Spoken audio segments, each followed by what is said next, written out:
ঘটে গেল এক ভয়ঙ্কর দুর্ঘটনা। ঝিনাইদহ জেলার কালীগঞ্জ থানার হাজীপুর মুন্দিয়া গ্রামের মহাসড়কে বেলা ১টা নাগাদ ঘটে যায় এমন ভয়ঙ্কর দুর্ঘটনা।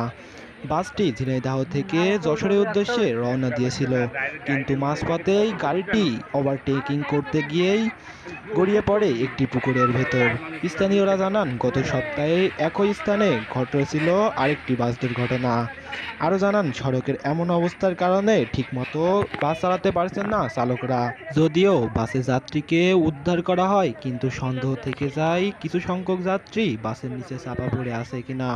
বাস থেকে উদ্ধারকৃত যাত্রীবৃন্দদের তৎক্ষণাৎই হসপিটালে তাদেরকে পাঠানো হয়। ঘটনাস্থলের পুকুরটিতে ভেসে বেড়াচ্ছে অনেক মানুষের পণ্য সামগ্রী। কেউ বা ফিরছিল চাকরি থেকে, কেউ আবার ফিরছিল ভার্সিটি থেকে। আমাদের সবাই হঠাৎ করেই গড়িয়ে পড়ে এই বাসটি এক পুকুরের ভেতর। আপনারা দেখছেন AL টিভি কালীগঞ্জ ঝিনাইদহ।